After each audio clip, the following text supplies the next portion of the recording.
What is good, everyone? OJ over here from PlayerEssence, and welcome to the PE Nintendo Switch and Gaming News video. Today, we've got some awesome topics for you guys, so let's go ahead and get right into it. So, tinyBuild has announced that Phantom Trigger will be coming to Nintendo Switch and PC this summer. Now, for select press media outlets, they did send out an alpha for them to play, and I was able to receive a copy of that Steam alpha, so I will be getting some gameplay. But from first glance, it seems like this game is a hyper light drifter style of roguish game. But let me go ahead and get into what they had to say on the matter first. So, hey there, today we announced that Phantom Trigger is coming to Nintendo Switch, and now is a good time as ever to show you the first playable of the Neon Slasher. The build contains 2 of the 5 worlds, close to final gameplay and combo mechanics, an idea of what to expect in the game, and they have a bunch of other stuff in there. So yes, I will be bringing you guys some of that. This looks pretty cool. Hyper Light Drifter never came to Nintendo Switch, and I think the Wii U version's canceled or something like that. I'm not really sure. Either way, it's looking good. I'm glad that tinyBuild is looking to support the Nintendo Switch day and date, or right around the same time the PC versions come out, or the PS4 and Xbox One versions if they ever get announced. So really good. I'm looking forward to this, and I'll have some alpha gameplay of the Phantom Trigger probably sometime this week, so look forward to that right here on PlayerEssence. Alright, and moving on to the next article here, we have Mario+Rabbids Kingdom Battle, a bunch of other rumored info. Remember, all of this information that you're about to hear might have not made it into the final game, so this is just talking about previous builds. The final game could be completely different or somewhat different from whatever transpires from all this information. So let's go ahead and get into this here. So the following comes from unnamed sources at Ubisoft, and the development started around 3 years ago. Ubisoft was the one that came up with the idea and went through the standard pitching process to Nintendo execs. Seems like the title may have been in the works for Wii U at first, being made by both Ubisoft Paris and Milan divisions, with the core creative direction being handled by Milan. Nintendo is overseeing development and approving ideas, but have been very accepting and quick to approve ideas.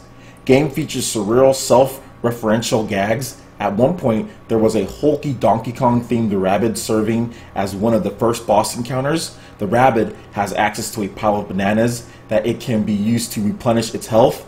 To beat him, you have to cut off his food supply to prevent him from recovering. The DK Rabbid will dab periodically if it lands an attack correctly. When the boss faints, the Rabbid cosplaying as Princess Peach in your party takes a selfie with him.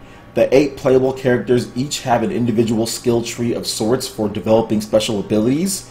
Each start with a base skill that can later improve, in addition to learning new ones. Mario has a passive ability which enables him to automatically fire at an enemy if they enter his field of vision. Some of these powers are common across multiple characters.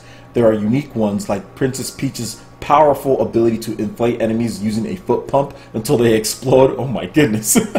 Online Suite has been tested several months back, although this mode was inaccessible in the test builds.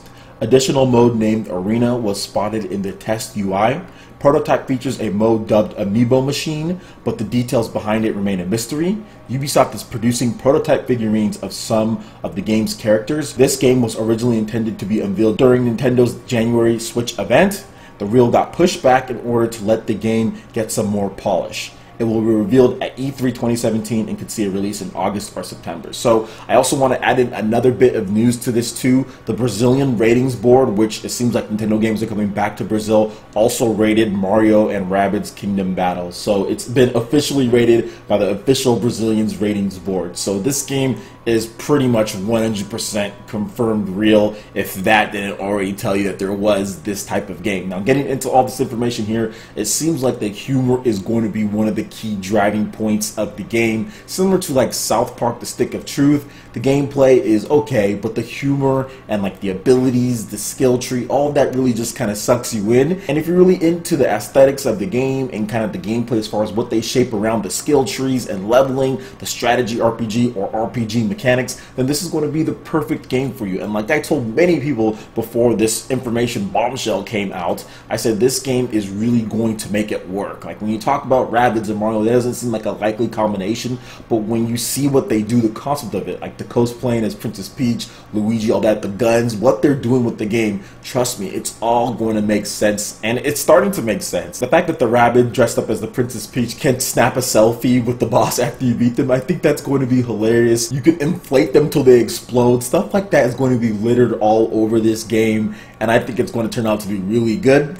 E3 2017 reveal is absolutely perfect. They can show off the game, show what it's about. Obviously, it's not really a secret at this point, but it's still going to be interesting just to see this game in motion, because I doubt many people have actually seen like a lot of the game moving. Maybe some screenshots, maybe some bull shots of it here and there, but I don't know how many people have actually seen the game, played it, know the mechanics and all of that. That's probably still under wraps, so it's going to be very, very exciting when they reveal the game and we can see the mechanics and we can see how it works and it looks, the graphics, everything like that, the UI, all that is going to be revealed, and I think this game is going to turn out very, very well. I'm looking forward to it myself. You guys know me, I love some RPGs, and I've always appreciated the way Ubisoft does skill trees and mechanics in terms of their games. Let's just hope that this one does turn out really good. Alright, and moving into the main topic here, Platinum discusses the potential for Bayonetta 3. Now, I've discussed Bayonetta 3 multitude of times on this channel. You guys already know how I feel about Bayonetta 2. I've beaten that game so many times. It is absolutely phenomenal, and there's really not much more they can do,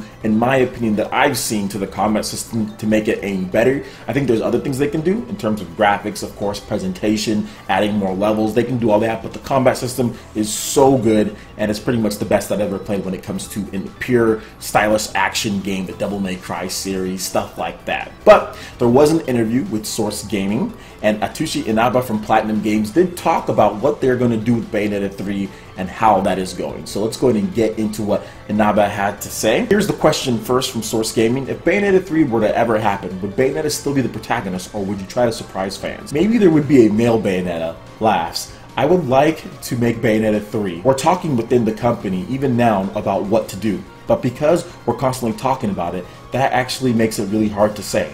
If we weren't talking about it, we could just say something random or offhand, you know, but because we're actually talking about it, of course, that's just something that you talk about when you're making a series. Do you want to keep the same protagonist? There's plenty of precedent for changing protagonists, and so that is something we discuss. Do we want to keep the same one, have a different one, add new ones? But that's certainly not anything I can say for sure at this point. So once again, there's been a lot of speculation about this game and what's going to happen, if Nintendo's going to pick up Bayonetta 3, Sega, their involvement, just how everything's going to work. I definitely see Nintendo, Platinum Games, and Sega working on something for the Nintendo Switch, especially because you can have that portable nature of it. Bayonetta is not a massive franchise in Japan, but it's still well known in Japan, and Bayonetta got a huge boost when it comes to popularity in Super Smash Bros. When she won the ballot vote. So I think if Nintendo were to launch a Bayonetta 3 on the Nintendo Switch, of course, fully featured Bayonetta game with all the content that you would expect,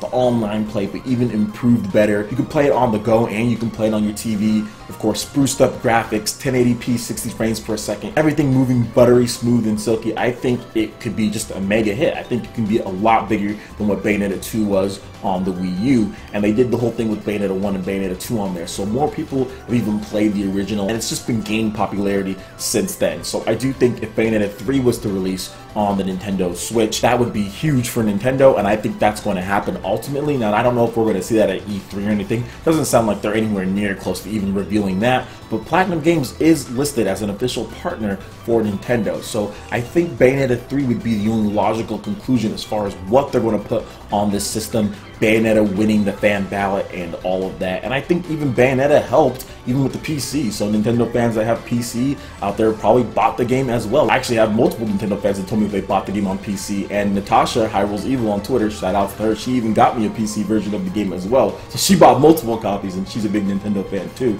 So I do feel that they're going to release this on Switch. Once again, that is just my own speculation based on the little bit of information that we do know, but it'll be interesting to see if and when this game ever does get revealed. Alright Ninja, that wraps it up for this video here. Go ahead and check out the links in the description below. Give us a follow and a like. Facebook, Twitter, we have all the social media. It really helps us spread our content across the internet in addition to YouTube. Also make sure you check out our Patreon page, which will be giving away a Legend of Zelda Breath of the Wild Guardian amiibo. That'll be going down at the end of this week, so you definitely want to get your pledge in. Pledge any tier, you'll be entered in to win that. Plus, we have a Mario Kart 8 Deluxe $10 prized eShop tournament going down on Wednesday. Anyone who's a Patreon member will definitely get entered into that automatically. You can get in and potentially win that $10 eShop gift card. So a lot of cool stuff going on. Check out the Patreon page and support PE Arena and PE Live right here on PlayerEssence. Also, make sure you hit that like button if you did like this video. Lets me know you guys want more content like this going forward in the future. And subscribe to PlayerEssence for the latest news, reviews, discussions, and more. Thank you so much for watching, and we'll catch you Ninja for the next video.